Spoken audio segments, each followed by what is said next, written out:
여러분 안녕하세요. 곰돌이입니다. 오늘도 동아시아사 한번 시작해 보도록 하겠습니다. 이번 시간의 주제는 불교와 동아시아 사회에 대해서 한번 보도록 할게요. 자, 먼저 인적 교류하고 지적 교류에 대한 내용인데요. 먼저 인적 교류라고 하는 거는 사람들이 움직이는 거죠. 사람끼리의 교류를 의미하는 건데, 특히 승려들이 타국, 자기 나라를 떠나서 다른 나라로 왕래, 이제 오고 가고를 이제 활발해지는 이제 그런 시기가 되는 거예요. 그러다 보니까 특히 이 승려들이 왜 자기 나라를 떠나서 다른 나라로 가냐면 불교를 배우기 위해서라는 거죠. 그래서 뭐 우리나라에 있는 스님이 중국으로 간다든지, 또는 중국 스님이 일본이나 우리나라로 뭐 전파를 하기 위해서 간다든지, 또는 일본에 가서 더 심층적으로 뭐 불교를 배운다든지, 이제 그렇게 되는 것이죠. 즉 불교를 배운다라고 하는 거는 소위 말하면 지적 교류도 같이 이루어진다라는 것이고요. 그러다 보니까 이 지적 교류라는 걸 하기 위해서는 승려들끼리의 공통된 언어라는 것이 있어야 되는데, 그것이 바로 한자가 된다고 보시면 되겠습니다. 그래서 이러한 국적과 관계없이 모두 한자로 일본 승려든, 또는 뭐 베트남 출신이든 아니면 중국 출신이든 우리나라 출신이든 모두 한자로 서로 의사소통을 하더라는 거죠. 그러다 보니까 이 한자와 한문에 대한 이해가 심화가 되면서 이것이 신라 시대에 이두라는 것이 만들어지고 일본의 가나 문자가 만들어지기에 이릅니다. 이두에 대해서 간단하게 좀 설명을 하자면, 우리가 한문이라고 쓰게 되면 뭐 주어, 뭐 동사, 뭐 목적어, 뭐 또는 얘 이렇게 내자가 있으면 얘는 이렇게 받고 얘는 이렇게 받고, 뭐 그런 이제 해석의 그런 형식이라는 것들이 있거든요. 그런데 이두라고 하는 것은 뭐냐면, 내가 학교에 간다라고 했을 때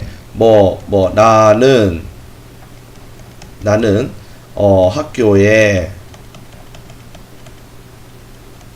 이렇게 쓰죠. 학교에 그 다음에 간다, 뭐 이런 식으로 쓰는 거예요. 이거 지금 법이군요. 죄송합니다. 자, 뭐 이렇게 간다 이렇게 쓰는 거예요. 그러면서 내 가라고 했으니까 여기다가 뭐 이렇게 가짜를 넣고, 뭐 에에 대한 내용이 없으니까 뭐 이렇게 어짜 해가지고 뭐 이런 거 있죠. 어디에 하는 뜻인데, 뭐 나는 내가 학교에 간다, 이런 식으로 쓰는 거예요. 즉 우리 한국어 수운에 따라서 한자를 배치하고, 또는 이렇게 우리 소위 말하면 내가 하는 그런 뭐 접속사라, 연결사라고 그러나요? 뭐 그런 거 있잖아요. 거기에 사용되는 한자를 음을 빌려오든지 뜻을 빌려오든지 이제 그런 식으로 쓰는 것을 이두라고 그래요. 이 이두를 정리한 사람이 누구냐면, 우리 한국사에서는 등장하는 인물입니다만 설총이라는 분이 등장을 해요. 이 설총이라는 사람이 이두를 정리하기에 이르러요. 자, 이제 이런 인적 지적 교류의 증대에서 고구려 각 나라별로, 우리나라 이제 고구려 신라도 있고 중국도 있고 일본도 있고 베트남인데 어떤 식으로 교류가 있었는지 여러분들 여기 있는 내용들을 한번 쭉 한번 보시고요. 해자하고 담직은 한국사에서도 한 번쯤은 등장하는 인물들입니다. 해자 같은 경우에는 일본 쇼토쿠 태자의 승려라고 하는데, 이 쇼토쿠 태자가 아스카 문화를 만드는데 이제 큰 공을 세우고 막 그래요. 아무튼 이제 일본 고대의 이제 문화를 이제 이룩해내는데 큰 역할을 한 사람이 쇼토쿠 태자예요. 그의 스승이 해자고요. 그다음 신라에 가면 의상과 원효, 이 두 분에 대한 내용이 한국사에서 많이 다뤄지긴 한데, 일단 여기서는 뭐 이 정도로만 제가 정리를 했으니까 한번 그냥 보고 그냥 넘어가시고요. 의상과 원효에 대해서는 제가 한국사 시간에 조금 더 다뤄보도록 하겠습니다. 그리고 해초도 마찬가지예요. 해초 스님도 우리가 왕홍천축국전 요거 하나만 가지고도 충분히 우리가 유명한 사람이 바로 해초 스님이거든요. 그래서 이 세 사람이 우리 한국사에서는 등장하는 사람이다 라는 거 알아두시고 넘어갈게요. 중국에서는 현장이라는 사람이 좀 유명하고, 감진도 유명한데 감진보다는 아무래도 현장에 조금 무게가 실려 있고요. 특히 감진에 대한 내용이 나왔다 하면은 일본에 가서 불교를 전파한 사람 하면은 감진이라고 보시면 되겠습니다. 자, 일본 도다이사 대불잔 낙성식에 동아시아 승려가 참여했는데요. 당나라 스님도 왔고, 그 다음에 인도, 그 다음에 참파라고 해서 이제 베트남이라고 보시면 되겠습니다. 예, 이런 승려들도 왔다라고 보시면 되겠습니다. 뭐 앤린 스님도 꽤 유명하고요. 그다음 베트남 보면은 이제 강승회라고 있는데 이분은 그때 언제냐면 중국의 강남 지방에 불교를 전파하는 데 있어서 큰 역할을 한 사람이 강승회라는 사람이에요. 이 강승회라는 스님이 이 중앙아시아 출신이고 베트남 불경을 한문으로 번역을 했고 그 다음에 오나라 손관을 불교에 기일을 시키면서 강남 지역 불교를 전파하는데 이제 지원을 많이 했다 이렇게 설명한 적이 있어요. 예, 뭐 다이랑탕 이런 사람이 있다. 넘어갈게요. 자, 예술과 문화 발전에 대한 내용인데요. 첫 번째 건축과 불교 예술에 대한 내용입니다. 중국과 어딨냐? 중국과 한반도, 그 다음에 일본 이런 순으로 가요. 그래서 중국에서 한반도로, 한반도에서 이제 일본으로 이렇게 전파가 되는데 이 건축과 불교 예술에는 어떤 내용들이 있느냐면 사찰, 즉 여러분들 절을 건축한다든지 또는 불상을 만든다든지 불상 주조라고 그래요. 불상을 만든다든지 또는 그 다음에 뭐 안료를 만드는 방법, 안료 제조법이라든지 또는 회화 기법이라고 해서 여기서 말하는 회화는 그림을 보통 이제 회화라고 이야기하는데 불교에 있어서는 불화라고도 해요. 이런 회화 기법 등등등등 이렇게 건축과 불교 예술들에는 이러한 내용들이 들어가 있다. 이것이 중국에서 한반도에서 일본 순으로 전파가 되더라는 거죠. 특히 탑에 대해서 우리가 좀 얘기를 해야 되는데 탑은 원래 석가모니의 사리를 모신 곳이 탑이에요. 그래서 뭐 이렇게 탑이 있으면 이 안에 이제 사리가 모셔져 있는 거죠. 사리라고 하는 것은 뭐냐면 자, 사리의 뜻은 뭐냐면 우리가 사람을 화장을 하면 화장 후에 나오는 구슬 모양의 것이에요.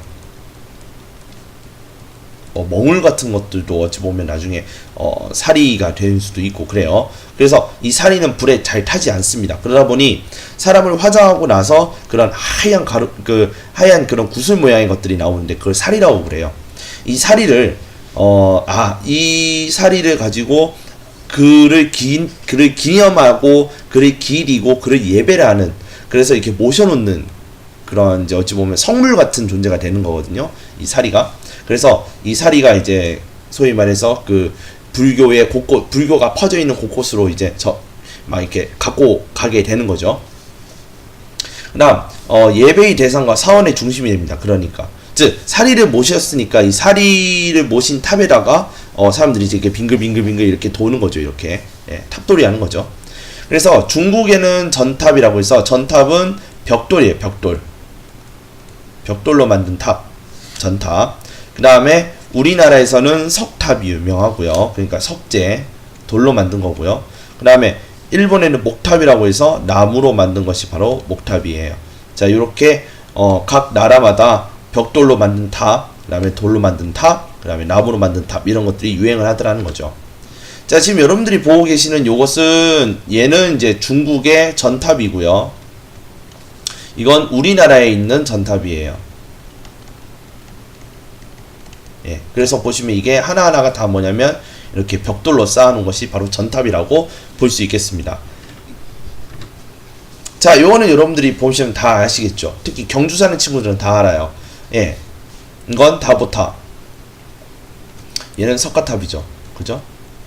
둘 다 불국사에 있는 불국사 석탑들이죠. 자, 석탑이에요. 그러니까 이렇게 돌로 만든 것들이 전부 다 석탑이라고 보시면 되겠어요. 기본적으로 우리 통일신라 시대의 탑은 이렇게 3층 석탑이 대체적으로 많아요. 네, 뭐 균형미를 자랑하고 이게 가장 가장 아름답고 그런 게 있어요. 균형이 맞고 절제미가 있고 아무튼 그래요. 어쨌건 이 통일신라 시대에 만들어진 3층 석탑들이 바로 석가탑과 다보탑이 가장 대표적이라는 거. 이렇게 석탑의 개념이 있고요. 그 다음에 요거는 목탑이에요. 목탑인데 요거는 일본 거고요. 요거 역시 우리나라 거예요. 우리나라 이제 목탑 양식인데 지금 이 목탑, 일본의 목탑은 어디 거냐면 호류사 거예요. 호류사. 예, 호류사 목탑이고, 그 다음에 옆에 있는 이거 우리나라의 목탑은 황룡사 9층 목탑이에요. 네, 9층 목탑을 가지고 이렇게 만든 것이 이렇게 목탑 양식인데, 이거는 나중에 불타 없어지고요. 자, 요렇게 각 탑의 양식마다, 재질마다 이런 가지각색의 그런 양식들이 나오더라는 거 한번 봐주시고요. 자, 그 다음 예술과 문화발전에 대한 내용입니다. 자, 목판인쇄술인데요. 목판인쇄술 하면 우리가 한국사에 반드시 나오는 것이 예죠. 무구정광, 대다라니경. 그 다음에 우리 일본 같은 경우에는 백만탑다라니경이라는 게 있는데, 이게 일본에서 만들어졌었는데요. 무구정광 대다라니경이 나오기 전까지, 이게 발견되기 전까지는 백만탑다라니경이 현존하는 가장 오래된 목판인쇄술이었다가, 이 무구정광 대다라니경이 나오면서 현존하는 가장 오래된 목판인쇄술 타이틀을 우리가 가져오게 돼요.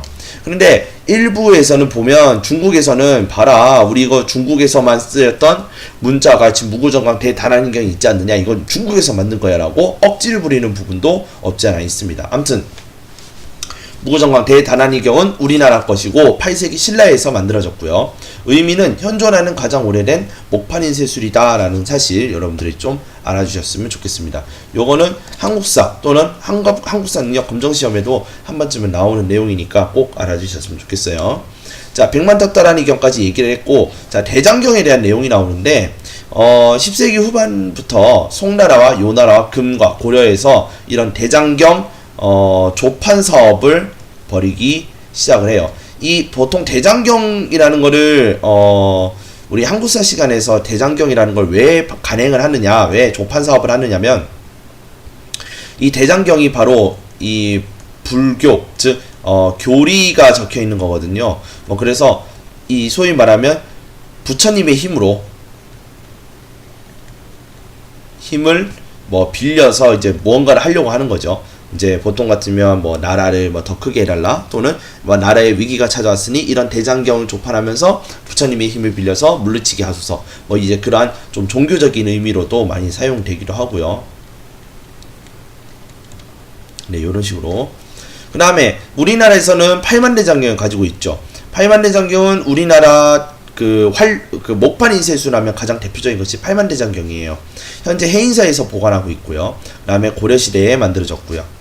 예, 그 다음 수준 높은 인쇄술로 인정받는 것이 바로 우리나라의 팔만대장경이 되겠습니다. 자, 지금 여러분들이 보고 계시는 것이 뭐냐면 무구정광 대다라니경이에요. 자, 여기 보시면 이거예요. 무구정광 대다라니경, 이런 거예요. 무구정광 대다라니경이에요. 네, 이건 불경에 대한 내용입니다. 그래서 아까 뭐라고요? 그렇죠. 현존하는 세계에서 가장 오래된 목판 인쇄물이에요. 네, 찍혀서 나온 거니까. 자, 두 번째. 자, 요것은 바로 백만다라니경이라고 해요. 이게. 자, 그다음. 자, 요거는 보시면은 이게 바로 팔만대장경이 되겠습니다. 해인사 팔만대장경이 되겠습니다. 자, 해인사 팔만대장경에 대해서 간단하게 좀 설명을 하자면, 요게 몽골의 항쟁을 하면서 우리가 만든 것이 팔만대장경인데, 방금 말씀드렸다시피 몽골의 침략을 부처님의 힘으로 물리치게 해달라면서 만든 것이 팔만대장경인데요. 이 팔만대장경에 대한 에피소드가 하나 있는데, 지금 보시면은 아시겠지만 이 해인사 팔만대장경이 모셔져 있는 이 건물이 굉장히 오래된 건물이에요. 그래서 이 오래된 건물을 좀 어떻게 해보고 최신식 기술로 더 완벽하게 보존을 하려고 이 박정희 대통령 시절에, 박정희 정부 때 무엇을 만들어주냐면 콘크리트 장경판전이라는 걸 만들어요. 콘크리트로 이 전을 만들어줬어요. 그래서 여기에다가 혹시나 모르니까 팔만대장경판 한 몇 개 정도만 좀 집어 넣어보자 해서 넣었더니 이 판이 한 번도 뒤틀리거나 갈라진 적이 없었던 이 판이 뒤틀리고 갈라지기 시작을 하는 거야. 그래서 아하, 최신식 시설을 했는데도 불구하고 선조들의 지혜가 그만큼 더 어떻다라는 거죠. 예, 더 높더라는 거죠. 더 친환경적이고, 그렇기 때문에 오랜 시간을 놔둬도 기후가 변해도 이 팔만대장경판이 뒤틀어지지 않고 깨지지가 않다라는 거야. 즉 결국에는 이런 콘크리트를 지어서 보존하고자 하는 이 노력이 실패로 끝나고 지금 원래 장소로 그대로 복귀가 되어 있고요. 근데 대신에 그 주변에 소방시설 같은 것들을 많이 만들어 놨다라고 합니다. 자, 어쨌건 요즘에는 거의 뭐 공개도 안 한다고들 해요. 자, 불교 문화에 대해서 간단하게 또 보겠습니다. 자, 그래서 이 스님들은 수행하는 동안에 차를 마시게 돼요. 그래서 수행시에 마시고, 그러다 보니까 이 차를 스님들이 많이 찾게 되니까 일종의 기호품으로서 자리 잡게 되는 겁니다. 기호품이라고 하는 거는 기호품, 내가 좋아서 먹는 거예요. 좋아서 찾는 그런 물품이 되는 겁니다. 꼭 밥이나 이런 것들은 밥이나 이런 것도 우리 생존을 위해서 먹어야 되잖아요. 이거는 기호품이 아니라 우리가 생존하기 위한 소위 말하면 이제 식품으로 들어가는 거예요. 양식으로 들어가는 거지만 차나 담배나 이런 것들은 기호품으로서 좋아하는 사람들, 즉 즐겨 먹는 그런 것들이 바로 기호품이 되는 거죠. 커피도 기호품이고요. 그 다음에 초콜릿 같은 것도 우리 기호품이라고 나눌 수가 있겠어요. 그래서 기호품으로 자리를 잡게 되고, 화장은 우리들이 여러분들이 얘기하시는 메이크업을 얘기하는 게 아니고요. 여기서 말하는 거는 장례를 얘기하는 건데 불로써 장례를 치러주는 거예요. 그래서 뭐 시신을 태워서 거기서 사리가 나오면 그 사리를 건져서 뭐 그를 위한 승탑을 만들어 준다든지 그러한 장례 방식을 우리는 화장이라고 그러는데, 이 화장은 불교식 장례예요. 불교식 장례고 이러한 불교식 장례가 그 불교를 받아들이는 나라마다 이런 화장 방법을 사용하기 시작을 하는 거죠. 이제 매장보다는 화장으로 받아들이고 화장으로 장례를 치르게 되는 거죠. 그다음 법령반포라는 것이 있어요. 이 법령반포라고 하는 것은 이제 소위 말하면 뭐 불교의 법을 통해서 이제 명령을 이제 내리는 거죠. 살생하는 데에 좀 더 이제 소위 말하면 살생을 하지 말라예요, 원래는. 그런데 뭐 필요할 때 뭐 살생을 가려서 해라, 살생 유택 뭐 이런 것들도 있고요. 육식 이런 것들을 못 먹게 하고요. 그 다음에 술을 금지합니다. 그러다 보니까 일본 같은 경우에는 무엇이 많이 발달했냐면 육식을 먹을 수가 없어서 생선 요리가 발달을 했고요. 특히 야채를 가지고 만든 야채 요리가 굉장히 발달을 하게 돼요. 일본에서는 생선 요리와 야채 요리가 발달을 합니다. 그러니까 스시가 되게 비싼 거야. 물론 이제 그 일본의 소위 말하면 물가라는 것이 원래 높은 부분도 있지만 이들이 생선 요리를 되게 중요하게 생각하고 되게 즐겨 찾기도 하고, 그래서 생선 요리가 의외로 많이 비싸요. 자, 이런 불교의 사회적 역할에는 보시면은 왕실과 사찰이 빈민 구제 활동을 합니다. 왜 그러느냐? 이렇게 우리가 자비를 베풀어 줌으로써 우리가 부처의 자비를 우리 인간된 몸이 이걸 실천한다라고 생각을 했기 때문에 왕실과 사찰에서는 이런 빈민구제 활동들을 하게 되더라는 거죠. 자, 중국의 무진장이라는 것은 뭐냐면은, 무진장 많다, 뭐 그까지 잘 모르겠어요. 왜 무진장이라는 말을 썼는지 모르겠지만, 이 남북조 시대에 만들어진 무진장은 절에서 운영하는 소위 말하면 대출 제도예요. 뭐 소위 말하면 뭐 저축은행 약간 그런 거라고 보시면 될 것 같아. 자, 이렇게 서민들에게 낮은 이율로 대출을 해줍니다. 그다음 비전원과 시학원은 일본 건데요. 둘 다 뭐 병자 고아보호 시설이냐, 또는 병자를 치료하는 시설이냐, 뭐 이제 이런 거죠. 여기 보호 시설이고 비전원은, 그다음에 시학원은 뭐 치료하는 시설이니까 뭐 병원이 되겠죠. 병원. 그다음 고려에서는 제위보라고 있고, 그 다음 동서대비원, 그 다음에 해민국 등등 이런 의료 및 구제기관 것들이 있었어요. 예. 또한 이런 불교는 이런 사회적 역할로서 서민의 현실을 인식을 하도록 했는데, 먼저 이 신분차별을 인정하도록 즉 현실을 합리화시켰어요. 자, 현실을 합리화하였는데, 자, 이거를 어떤 식으로 합리화시키느냐? 너가 전생에 똑바로 행실을 똑바로 안 했으니까 너가 지금 이러고 사는 거 아니냐? 즉 전생의 업보로 해석을 하는 거야, 지금 상황을. 그래서 너가 잘하면 다음번에는 좋은 사람으로 태어날 거야. 윤회 전생 사상에 기초하고 있는 거죠. 그래야 너가 다음번에는 인간 중에서도 상위 계급으로 태어날 수가 있어. 그러니까 똑바로 살면 돼. 알았니? 라고 얘기하는 것이 바로 불교의 사회적 역할이 되겠습니다. 그런데 이런 불교가 꼭 좋은 역할만 하지는 않았어요. 첫 번째, 면세와 면역의 혜택을 받은 덕에 이 불교로 인해서 국가 재정에 부담이 오게 돼요. 무슨 말이냐면 고려시대 때만 보더라도 고려시대에는 이 절을 짓는 데 있어서 절에 들어가는 토지와 노비를 무료로 무상으로 이렇게 내려주고요.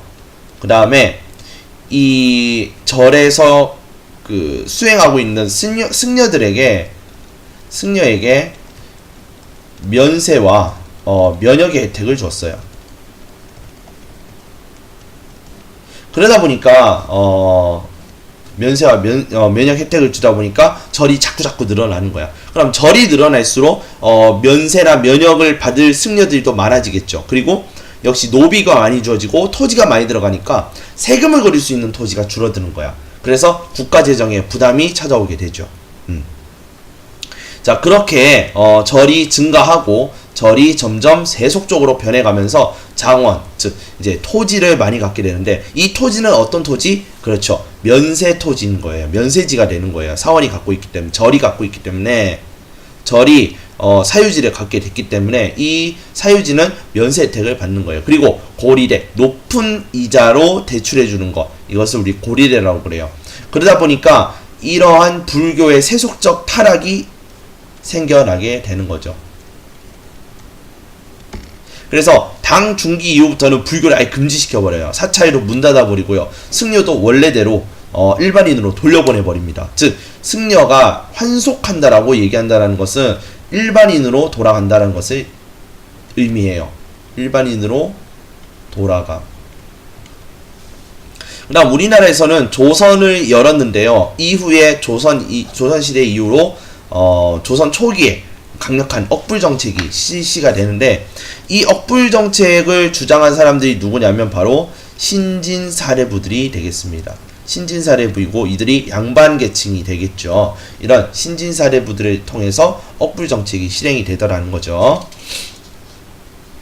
그러면 신진사례부는 왜 이런 불교들을 비판을 하였느냐? 이렇게 불교가 세속화되어 있었던 고려 말 불교가 세속화가 되면서 이거를 비판하는 과정에 신진사례부들이 정권을 잡고 억불정책을 내세우게 되는 거죠.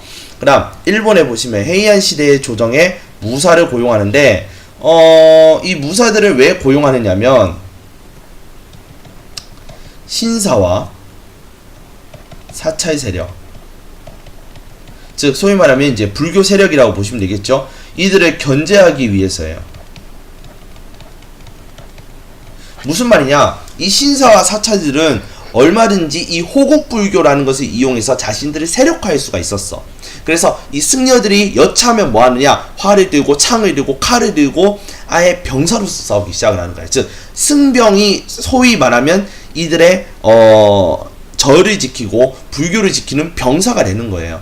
그러다 보니까 이 불교라는 종교 자체가 세력화가 되면서 조정을 위협을 하기 시작을 하는 거죠. 그러니까 조정이 여기에 무서워서 또는 두려움에 누구를 고용하느냐? 사무라이들을 고용하기 시작을 하는 거예요. 자, 그러한 내용들을 간단하게 제가 또 다시 또 정리를 해보자면 어떤 것들이냐? 막대한 장원을 경영하고, 막대한 이제 토지가 있는 거죠. 그 다음에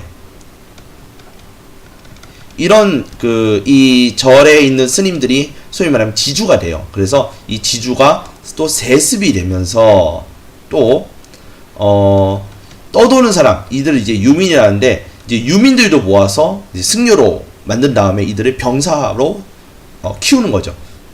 그래서 유민을 모아 승병을 조직을 합니다. 그러니까 소위 말하면 무시무시한 병사가 되는 거죠. 이 군사 집단이 돼가면서 사찰이 거대해지게 되는 겁니다. 거대 사찰의 횡포가 이어지게 되는 거죠. 그러면서 이것이 승병 이 조직들이 언제까지냐면, 사실 여러분들 게임을 하면은 충분히 알 수 있는 내용이긴 한데, 신장의 야망이란 게임을 하게 되면 이제 어떤 그런 이제 기본적인 그런 세력들이 있잖아요. 그럼 그 세력 말고 제 세력, 뭐 무슨 세력 이래가지고 뭐 해적들도 있지만은 대체적으로 어떤 세력이 제일 많으냐면 절 세력들이 제일 많아요. 이 절들은 얼마든지 자신들이 병력을 모아서 그 병력을 통해서 상대 가문들을 공격을 할 수 있는 그런 어마무시한 그런 군사력을 가지고 있었다라는 거예요. 무슨 말인지 이해되셨죠? 그러니까 이 불교라는 것이 세속적으로 타락을 하면서 거대해지고, 그 다음에 승병을 조직을 해서 다른 나라 또는 그 나라 안에 있는 정부를 위협을 하는 그런 무시무시한 세력으로 성장을 하게 되었다라고 정리를 하시면 되겠습니다. 자, 요렇게 해서 우리가 불교에 대해서 또 정리를 해봤는데요. 시청해주셔서 감사드리고요. 구독과 좋아요는 곰돌이에게 큰 힘이 됩니다. 자, 여기서 마칠게요.